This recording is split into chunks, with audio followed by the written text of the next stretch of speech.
అందరికీ శుభోదయం. మనము ఈరోజు చెప్పుకోబోయే పాఠం ఏంటిదన్నా సుభాషిత రత్నాలు. ఏంటిది?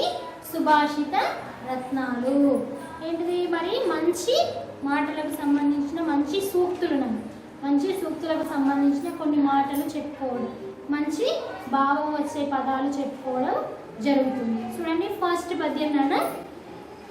సత్య సూక్తి ఘటించు దీజడి మమాన్పు గౌరవమొసంగు జనులకు గలుషమడుచు కీర్తి ప్రకటించు విత్త చిత్త విస్ఫూర్తి చేయు సాధు సంగంబు సకలార్థ సాధనంబు. చూడండి మరొకసారి.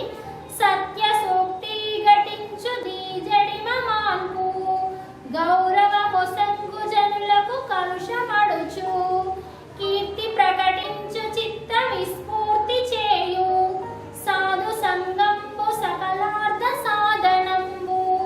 చూడండి నాన్న, ఏంటిది? సత్య సూక్తి అంటే సత్యమైన మాట. సత్య సూక్తి అంటే ఏంటిది? సత్యమైన మాట. సత్యమైన మాట. ఘటించు అంటే కలిగించు. ఘటించు అంటే కలిగించు. కలిగించు. దీజడి. దీజడిమ. దీజడిమ అంటే ఏంటిది? బుద్ధిమాంద్యము. బుద్ధిమాంద్యము.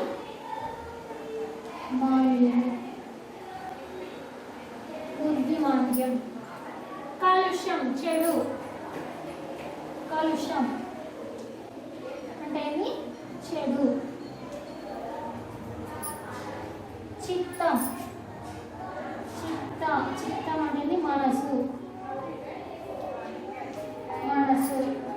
విస్ఫూర్తి చేయు. విస్ఫూర్తి చేయు. విస్ఫూర్తి చేయు. వికసింపజేయు. వికసింపజేయు. సాధు సంగంబు. సాధు సంగంబు మంచివారి కలయిక. మంచి వారి కలయిక. ఇది చూడండి కదా. సత్య సూక్తి అంటే ఏంటిది? సత్యమైన మాట. ఘటించు అంటే ఏంటిది? కలిగించు. దీజడిమ అంటే బుద్ధి మాంద్యము. కలుషం అంటే చెడు. చిత్త అంటే మనస్సు. విస్ఫూర్తి చేయు. వికసింప చేయు. సాధు సంగంపు మంచివారి కలయిక. చూడండి, మంచివారి స్నేహం మంచి మాటలు నేర్పుతుంది. అంటే సత్య సూక్తి ఘటించు దీజడిమ మాన్పు అంటే మంచివారి స్నేహం మంచి మాటలను నేర్పుతుంది. గౌరవమొసంగు జనులకు కలుషమడుచు అంటే బుద్ధిమాంద్యాన్ని పొడగొడుతుంది. ఏంటిది? బుద్ధిమాంద్యం అంటే మంచి మాటల ద్వారా మనం ఏం చేయిస్తుంటాము? మంచి మార్గంలోనే వెళ్ళడానికి ప్రయత్నిస్తాం. అలానే అంటే సోమరితనాన్ని మనము పోగొడతాము. గౌరవాన్ని కలిగిస్తుంది. గౌరవాన్ని కూడా కలిగిస్తుంది. చెడును తొలగిస్తుంది. కీర్తిని ఇస్తుంది. మనసును వికసింపజేస్తుంది. ఇలా అది చేయజాలంది లేదు. మరి సత్యమైనటువంటి మాటలు మనం సత్యాన్ని మాట్లాడడం ద్వారా, మనము సత్యానికి సంబంధించిన విషయాలను మాట్లాడడం ద్వారా, మంచి వారితో స్నేహం చేయడం వలన వాళ్ళ ఏంటిది? మంచి గుణాలే అలవడుతూ ఉంటాయి. మనం చూడండి, చెడు వారితో స్నేహం చేస్తే చెడ్డ అలవాట్లు వస్తాయి. మంచి వారితో స్నేహం చేస్తే మంచి అలవాట్లు వస్తాయి. అంటే చూడండి, ఒక అతను చాలా మంచిగా చదువుతున్నారు అనుకోండి, ఒకరు మామూలుగా చదువుతూ ఉన్నారు అనుకోండి, ఇతని పక్కన కూర్చున్నాడు అనుకోండి, అమ్మ ఇతనికి చాలా మంచి మార్కులు వస్తున్నాయి, నేను కూడా ఆ విధంగా చదవడానికి ప్రయత్నిస్తాను అని ఇతనిలో మార్పు అనేది వస్తుంది. అది సహజంగా వస్తుంది నాన్న. అతన్ని చూసి, అతని యొక్క ప్రవర్తనను చూసి వాళ్ళు నేర్చుకోవడం అనేది జరుగుతుంది. చూడండి, మంచివారి స్నేహం మంచి మాటలను నేర్పుతుంది. బుద్ధిమాంద్యాన్ని పోగొడుతుంది. గౌరవాన్ని కలిగిస్తుంది. చెడును తొలగిస్తుంది. కీర్తిని ఇస్తుంది. మనసును వికసింపజేస్తుంది. ఇలా అది చేయజాలనేది లేదు. మరి అది మంచి వాళ్ళతో ఉన్నప్పుడు మనము అన్ని మంచి పనులనే చేస్తూ ఉంటాం. దీని యొక్క భావం. నెక్స్ట్ వన్, తివిరి ఇసుమున తైలంబు తీయవచ్చు, దవిని మృగతృష్ణలో నీరు త్రావవచ్చు, తిరిగి కుందేటి కొమ్ము సాధింపవచ్చు, చేరి మూర్ఖుల మనస్సు రంజింపరాదు. చూడండి నన్ను, తివిరి ఇసుమున తైలంబు తీయవచ్చు, దవిని మృగతృష్ణలో నీరు త్రావవచ్చు, తిరిగి కుందేటి కొమ్ము సాధింపవచ్చు, చేరి మూర్ఖుల మనసు రంజింపరాదు. తివిరి అంటే ప్రయత్నం. ఏంటిది? తివిరి అంటే ప్రయత్నం.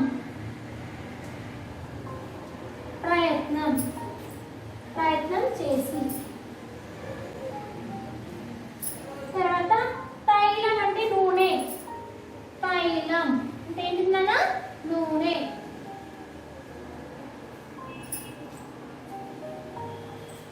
తవిలి చిక్కుకొని. తవిలి అంటే చిక్కుకొని. చిక్కుకొని.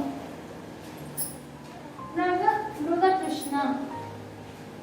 మృగతృష్ణ.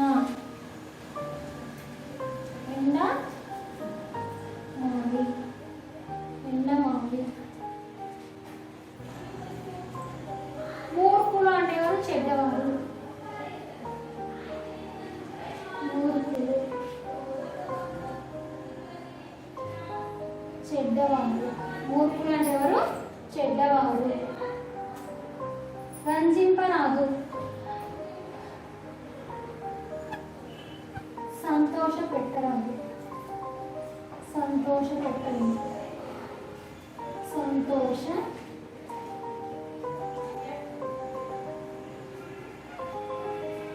చూడండి నాన్న, ఏంటిది? తివిరి అంటే ప్రయత్నం చేసి, తైలం అంటే నూనె, తవిలి అంటే చిక్కుకొని, మృగతృష్ణ అంటే ఎండమావి, మూర్ఖులు అంటే ఎవరు? చెడ్డవారు, రంజింపరాదు అంటే సంతోష పెట్టలేదు. చూడండి, ప్రయత్నంతో ఇసుక నుండి నూనె తీయవచ్చు. చూడండి, ప్రయత్నించడం వలన మనం దేనినైనా సాధించవచ్చు. ఒకసారి ప్రయత్నం చేస్తాం, రాదు, మళ్ళీ ఇంకొకసారి ప్రయత్నం చేస్తాం, మళ్ళీ ఇంకొకసారి ప్రయత్నం చేస్తాం. అంటే ప్రయత్నం చేస్తూ ఉంటే ఏమవుతుంది? మనం ఆ చేసే పని సాధించవచ్చు. చేసే పనిని సాధించవచ్చు. ఎండమావిలో నీరు తాగవచ్చు. ఎండమావిలో అంటే ఎండాకాలంలో ఏంటిది? ఎడారి లాంటివి కూడా నీళ్లు తాగవచ్చు. కుందేటి కొమ్మును సాధించవచ్చు. ఏంటిది? కుందేటి కొమ్మును సాధించవచ్చు. అవి అసాధ్యాలు అయినా కష్టపడి సాధింపవచ్చేమో కానీ మూర్ఖుల మనసును మాత్రం ఒప్పించలేము. మళ్ళీ ఇలాంటివి సాధించలేనివి కూడా మనము సాధించవచ్చు, కానీ మూర్ఖుల మనస్సును మాత్రం మనము వాళ్ళను మార్చలేము. మూర్ఖుల మనస్సులను ఏం చేస్తాము మనము? అసలు వాళ్ళు ఎన్ని చెప్పినా కానీ చెప్పినంత సేపే వాళ్ళు వింటూ ఉంటారు, తర్వాత ఏం చేస్తుంటారు? వదిలిపెడుతూ ఉంటారు. అలాంటి వాళ్ళకు మనం ఎన్నిసార్లు చెప్పినా నిరుపయోగంగానే ఉంటుంది అని దీని యొక్క పద్యం యొక్క భావం. చూడండి మళ్ళొకసారి, ప్రయత్నంతో ఇసుక నుండి నూనె తీయవచ్చు, ఎండమావిలో నీరు తాగవచ్చు, కుందేటి కొమ్మును సాధించవచ్చు. ఇవి అసాధ్యాలు, మరి ఇవి సాధించడానికి వీలు లేనటువంటివి. అయినా కానీ వీటిని ప్రయత్నం చేస్తే మనం సాధించవచ్చు. అయినా కష్టపడి సాధింపవచ్చేమో కానీ మూర్ఖుల మనసు మాత్రం ఒప్పించలేము. మూర్ఖుల మనసును మాత్రం మనము ఎన్నటికీ కూడా మనము వాళ్ళను ఒప్పించలేము అని దీని యొక్క భావం.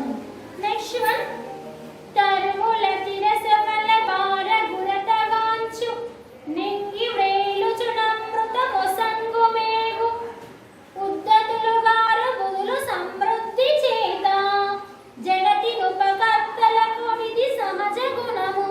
మళ్ళొకసారి చూడండి నాన్న, తరువుల తిరసవల బార గురతగాంచు నింగి వ్రేలుచున మృత మొసంగు మేగు ఉద్దతులుగా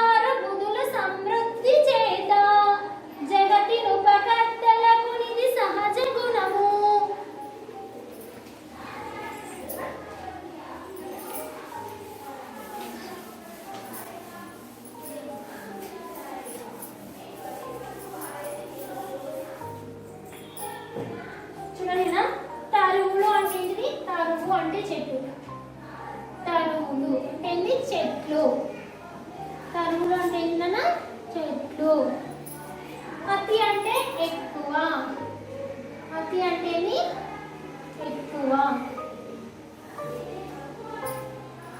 ఎక్కువ. భారం అంటే బరువు. భారం. బరువు. భారం అంటే ఏంటి బరువు. వ్రేలుచు వేలాడుచు. వ్రేలుచు అంటే వేలాడుచు.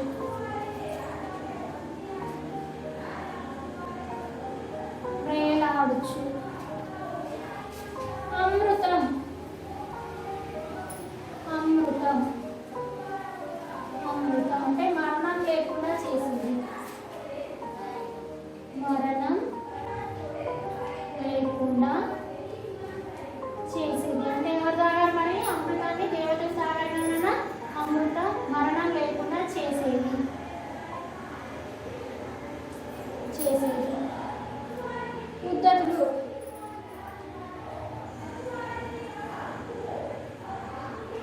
ఉద్ధతుడు అంటే ఎవరు? గర్వం ఉన్నవారు. గర్వం ఉన్నవారు. గర్వం ఉన్నవారు. బుధులు అంటే పండితులు. బుధులు. బుధులు అంటే ఎవరు? పండితులు. జగతి అనేది ప్రపంచం. జగతి. ప్రపంచం. ఉపకర్తలు మేలు చేయవారు. ఉపకర్తలు మేలు చేయు. మేలు చేయవారు. ఉపకారం చేయవారు. చూడండి నాన్న, తరువులు అంటే తరువు అంటే చెట్టు. తరువులు అంటే చెట్టు. అతి అంటే ఎక్కువ. భారం అంటే బరువు. వ్రేలుచు అంటే వేలాడుచు. అమృతం అంటే మరణం లేకుండా చేసేది. ఉద్ధతులు అంటే గర్వం ఉన్నవారు. బుధులు అంటే పండితులు. జగతి అంటే ప్రపంచం. ఉపకర్తలు అంటే మేలు చేయవారు. ఉపకారం చేసేవారు. చూడండి, చెట్లు ఏంటిది? పండ్లు బరువుతో చెట్లు వంగుతాయి. అంటే ఇప్పుడు చెట్లు ఉన్నాయి, మామిడి చెట్లు ఉన్నాయి. మామిడి చెట్లకు పండ్లు ఉంటాయి. మామిడి చెట్టుకు పండ్లు ఉన్నప్పుడు ఏమవుతుంది? ఆ కొమ్మ అనేది కిందికి, ఆ బరువుకి ఏమవుతుంది? కొమ్మ అనేది కిందికి వంగుతుంది. ఆకాశంలో వేలాడుతూ మేఘం వర్షాన్ని ఇస్తుంది. ఆకాశంలో మేఘం ఏం చేస్తుంది? నల్లటి మేఘాలు వస్తూ ఉంటాయి. మేఘాలు ఇట్లా వెళ్తూ ఉంటాయి. వెళ్ళి ఏమవుతుంది? మనకు వర్షాన్ని ఇస్తుంటాయి. సంపద ఎంత ఉన్నా ఉత్తములు గర్వపడరు. మరి సంపద ఎంత ఉన్నా కానీ ఉత్తములు అంటే మంచివారు. ఉత్తములు అంటే ఏంటి? మంచివారు. ఉత్తములు అసలు వాళ్ళు ఏమాత్రం కూడా గర్వం అనేది ఉండదు. ఇతరులకు ఉపకారం చేసేవారికి ఇవి సహజ గుణాలు. మరి ఇతరులకు ఉపకారం చేసేవారికి ఇవి సహజంగా వచ్చే గుణాలు. ఏంటిది? మనం చూడండి, మామూలుగా మనకు ఫస్ట్ నుంచి ఏంటిది? మనకు ఇతరులకు చేసే గుణం ఉందనుకోండి, మనం ఎప్పటికీ కూడా చేస్తూనే ఉంటాం. అది కొంతమంది ఏం చేస్తుంటారు, స్టార్టింగ్లో ఉండదు, తర్వాత ఏం చేస్తుంటారు, ఇతరులను చూసి నేర్చుకోవడం జరుగుతుంది. అది ఇంకా మంచి పద్ధతి. ఏంటిది? మధ్యలో మనకు ఏంటిది? మనకు మామూలుగా మనం ఎక్కువ లేమనుకోండి, ఎక్కువ ధనవంతులుగా కాలేము, కానీ మనకి ఇతరులకు చేయాలని, ఇతరులకు ఉపకారం చేయాలనే గుణం మనకు ఉండదు. మనం ఉన్న దాంట్లో కూడా ఏం చేస్తుంటాము? ఇతరులకు కొంచెం పెట్టడానికి ప్రయత్నిస్తాము. అది చాలా మంచి గుణం నన్ను. అదే విధంగా చూడండి, ఏంటిది? చెట్లు ఏంటిది? పండ్ల బరువుతో చెట్లు వంగుతాయి. అవును, ఆ బరువు ఉందని ఏంటి? నా కొమ్మ విరిగిపోతుందా? విరిగిపోదు కదా. ఆ పండు ఉన్నంతసేపు ఆ కొమ్మ అనేది కిందికి వేలాడుతూ ఉంటుంది. ఆకాశంలో వేలాడుతూ మేఘం వర్షాన్ని ఇస్తుంది. ఆకాశంలో అది దాని సహజ లక్షణం. సహజ లక్షణం పుట్టకతోటే వచ్చింది. సహజ లక్షణం. సంపద ఎంత ఉన్నా ఉత్తములు గర్వపడరు. మరి సంపద వాళ్ళకి ఎంత పుట్టినప్పటి నుంచి వాళ్ళ సంపదలోనే ఉంటారు. అలాంటి వారికి గర్వం అనేది, మధ్యలో వచ్చిన వాళ్ళకి ఏముంటుంది? గర్వం అనేది చాలా ఉంటుంది. అమ్మ నేను కష్టపడి చాలా సంపాదించుకున్నాను, నేను సంపాదించుకున్న దాన్ని నేను ఇతరులకు ఎందుకు దానం చేస్తానని కొంతమందికి గర్వం అనేది ఉంటుంది. అలా ఉండకూడదు. ఇతరులకు ఉపకారం చేసే వారికి ఇవి సహజ గుణాలు. ఇవి ఇతరులకు ఉపకారం చేసేవి ఇవి ఒక సహజ గుణము. దీని యొక్క భావం చూడండి మళ్ళొకసారి. పండ్ల బరువుతో చెట్లు వంగుతాయి, ఆకాశంలో వేలాడుతూ మేఘం వర్షిస్తుంది, సంపద ఎంత ఉన్నా ఉత్తములు గర్వపడరు, ఇతరులకు ఉపకారం చేసే వారికి ఇవి సహజ గుణాలు. మరి ఇతరులకు ఉపకారం చేసే, ఇతరులకు సహాయం చేసేవారి ఒక సహజమైనటువంటి ఇది గుణము. చూడండి నాన్న 4th వన్. దొంగ పాలు కాదు దొడ్డ కీర్తిని తెచ్చు, పరమ సౌఖ్యమిచ్చు భద్రమిచ్చు, యాచకునకునేయ నా వంతు తరుగదు, విద్య బోలుదనము పృథివి గలదే. చూడండి నాన్న మళ్ళొకసారి. దొంగ పాలు కాదు దొడ్డ కీర్తిని తెచ్చు, పరమ సౌఖ్యమిచ్చు భద్రమిచ్చు, యాచకునకునేయ నా వంతు తరగదు, విద్య బోలుదనము పృథివి గలదే. చూడండి దొడ్డ అంటే గొప్ప, దొడ్డ అంటే గొప్ప, గొప్ప. భద్రము అంటే భద్రత, భద్రము అంటే భద్రత.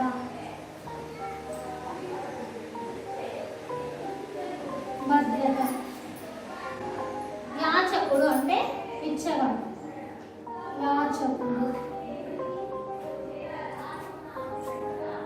యాచకుడు అంటే ఎవరు? బిచ్చగాడు. ఆవంత అంటే కొంచెమైనా, ఆవంత అంటే కొంచెమైనా.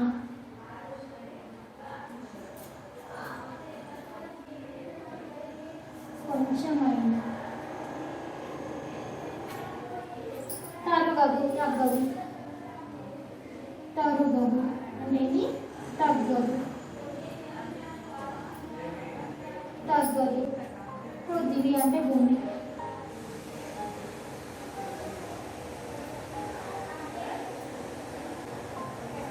చూడలేనా? దొడ్డ అంటే ఇది గొప్ప, భద్రము అంటే ఇది భద్రత, యాచకుడు అంటే ఇది పిచ్చగాడు, ఆవంత అంటే ఇది కొంచెమైనా, తరగదు అంటే ఇది తగ్గదు, పృథివీ అంటే ఇది భూమి.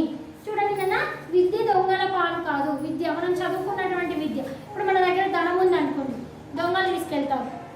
డబ్బులు ఉన్నాయి అనుకోండి, దొంగలు తీసుకుంటారు. ఏమైనా వస్తువులు ఉన్నాయని, విలువైన వస్తువులు ఉన్నాయనుకోండి, అవి దొంగ తీసుకెళ్తారు. కానీ మన దగ్గర ఉన్నటువంటి విద్యను ఎవరైనా దొంగిలించగలరా? ఎవరు కూడా దొంగిలించరు. విద్య దొంగల పాలు కాదంటే ఎవరు కూడా విద్యను దోచుకోలేరు. అది మన యొక్క సొంత ధనం. మనము అనుకుంటాం మన భూమి ఉన్నది, మా సొంత ధనము, నేనే కష్టపడి సంపాదించాను అది అని అనుకుంటాం కదా. అది ఇంకెవరైనా కూడా తీసుకోవచ్చు, అవునా కాదు? అది ఇంకెవరైనా కూడా తీసుకోవచ్చు. కానీ మనం మన దగ్గర ఉన్నటువంటి విద్యను ఎవరైనా దొంగిలిస్తారా? అది మన యొక్క సొంత ధనం లాంటిది. మనకు గొప్ప కీర్తిని ఇస్తుంది. మరి చదువు వలన ఏంటిది? మనకు గొప్ప కీర్తి అనేది వస్తుంది.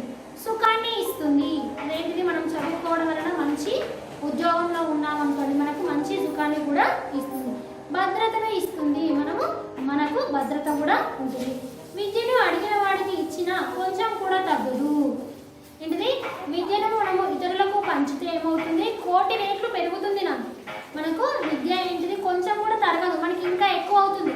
మనము చెప్పిన కొద్దీ ఏమవుతుంది? మనకు విద్య అనేది ఇంకా పెరుగుతుందే కానీ తరగదు మాత్రం. ఏ మాత్రం కూడా కొంచెం కూడా తరగదు. మనకి ఇంకా తెలియని విషయాలు, మనకి ఎంత తెలిసినా కానీ తెలియని విషయాలు చాలా ఉంటాయి. ఆ విషయాలను మనం చెప్పడం వలన చాలా విషయాలను కూడా మనము నేర్చుకోవడం అనేది జరుగుతున్నది. కాబట్టి మనము ఇతరులకు విద్యను ఎంత ఇచ్చినా కానీ మనకు కోటి రేట్లు పెరుగుతున్నది. దీని యొక్క భావం. చూడండి మళ్ళొకసారి. విద్య దొంగల పాలు కాదు, మనకు గొప్ప కీర్తిని తెస్తుంది, సుఖాన్ని ఇస్తుంది, భద్రతను ఇస్తుంది. విద్యను అడిగిన వాడికి ఇచ్చినా కొంచెం కూడా తగ్గదు. విద్యను ఎవరికైనా మనం అడుగుతారు, కొంతమంది ఇది చెప్పండి అది చెప్పండి అని అడుగుతూ ఉంటారు కదా. అడిగినప్పుడు మనం చెప్పాలి, నాకు కొంచెం తగ్గుతుందని మనం ఊరుకుంటావా? ఊరుకోకూడదు. ఆ విధంగా చూడండి అన్న, మళ్ళొకసారి పద్యాలు చదువుతాను. ఇవి కంఠస్థం చేయవలసిన పద్యాలు. సత్య సూక్తి ఘటించు దీజడి మమాన్ము, గౌరవంబు మొసంగు జనులకు కలుషమడుచు, కీర్తి ప్రకటించు చిత్త విస్ఫూర్తి చేయు, సాధు సంగంబు సకలార్థ సాధనంబు. నెక్స్ట్ వన్ అన్న. తివిరి ఇసుమున్న తైలంబు దీయవచ్చు, దవిలి మృగతృష్ణలో నీరు తావవచ్చు, తిరిగి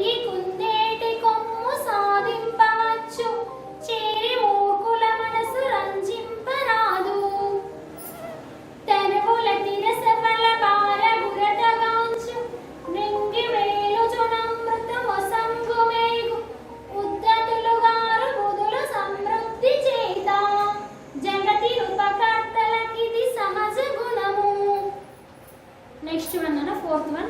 దొంగ పాలు కాదు దొడ్డ కీర్తిని తెచ్చు, పరమ సౌఖ్యమిచ్చు భద్రమిచ్చు, యాచకునకు నీవు ఆవంత తరుగదు, విద్య బోలు ధనము పృథివి కలదే. ఈ పద్యాలు అందరికీ కూడా రావాలి, నన్ను చదవడం అందరికీ కూడా రావాలి. ఇంతటితో మనకి ఈ పాఠం కంప్లీట్ అయింది. ప్లస్ ఏంటి మనకు సిలబస్ కూడా కంప్లీట్ అయింది కదా. ఇది రేపటి క్లాస్లో ఇది రాయిస్తేనే మనకి ఏమవుతుంది, మనకు పోర్షన్ కంప్లీట్ అయింది. ధన్యవాదాలు.